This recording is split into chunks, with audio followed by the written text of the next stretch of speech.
I unfolded the newspaper lying under me. The F times CK am I doing in this picture? And 2 with the most infuriating and arrogant son of a bachelor. More than 10 reporters were standing outside my house, camera flashing everywhere, and a microphone in the hands of each of them. I pulled a black scarf and wrapped it around my head to hide my face. Once I was done making myself look no better than a thug, I walked to my back door and opened it as carefully as I could. Just when I was about to go to the vehicle, I heard footsteps behind me, and the next moment I know, journalists are swarming behind me like a swarm of bees. The reporters pointed their microphones at me, and one of them shouted, "Miss, what is your relationship with the CEO of Arnold Industries, Nicolas Arnold?" "Miss, yesterday, in the park the way Mr. Arnold looked at you told us all, but we would like to know more about you both." Another reporter shouted and pointed her microphone at me. "How about a statement?" A reporter shouted, pointing his microphone at me.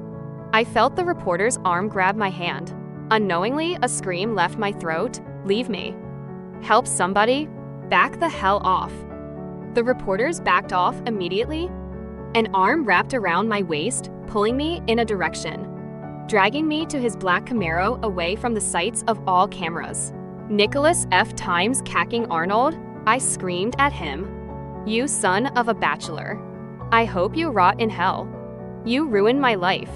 Just because I denied to work for you, you purposely made me go through this hell." You know how humiliated I felt when all of them started shooting their insensitive, absurd questions at me. "Screw you, Nicolas Arnold," I yelled out in frustration. "You done?" he asked, giving me a deadpan look. "Yes." "Get in," he ordered, opening the car. "F times CK no," I mumbled.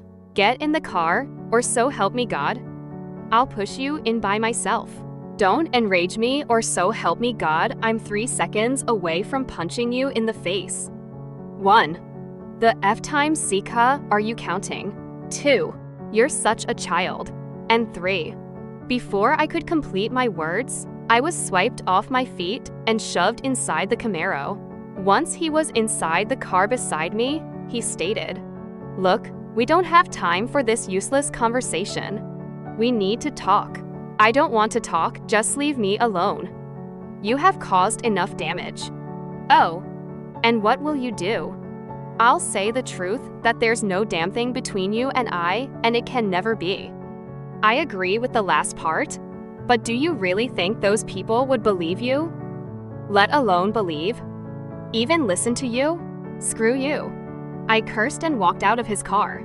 As soon as I stepped out of the vehicle, the flood of questions started drowning me. "Do you actually love him?" Before I could say anything, Mr. Arnold was in front of me. He pulled that man away from the crowd.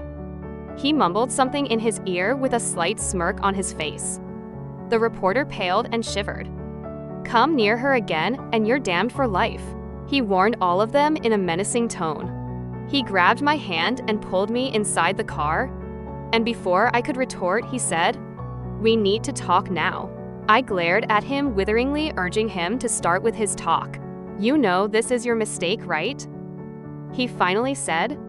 "So, I was saying it's your mistake these people saw me with you.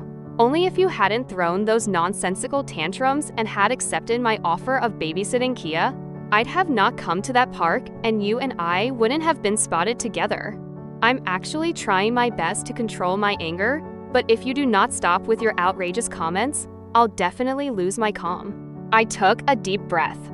If, because of me, you had to come to the park, then you shouldn't have passed a judgment of me being some kidnapper without knowing me, and let's say, for once, I'm letting that SH times T slide.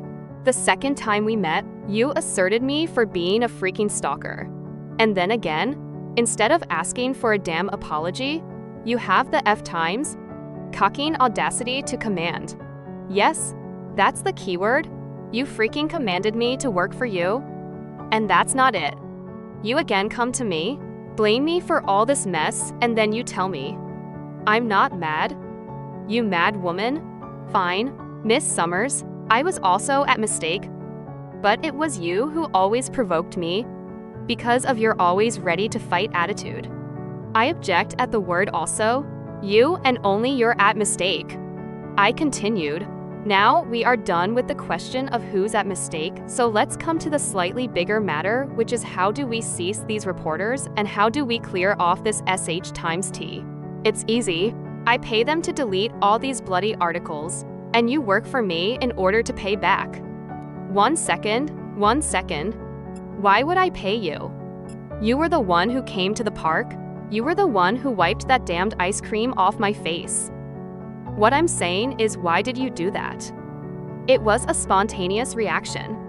He answered, dismissing my question. There you go. I clapped my hands in victory.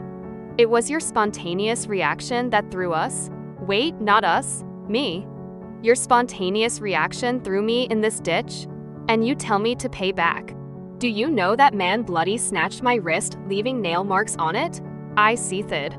He looked down where his fingers were clasped around my wrist. His gaze stuck on my skin, where the nail marks were eminently visible, and for that single moment, his eyes flashed with guilt.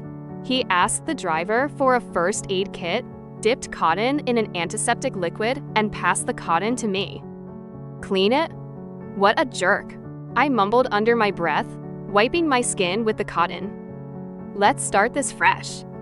Be the babysitter for Kia, and I'll clear all this mess. You've my word. See, I can't let Kia with any random person, especially after the last case. So I recohem. I ask you kindly to work for me. I can't be with her 24/7, and no way in hell can I leave that little devil alone. Fine. I sighed. Only for Kia. I'll be a babysitter to Kia till the time you don't find a suitable one. Deal? I stated, stretching my hand in front of him. He considered my offer for a second and shook my hand. Deal.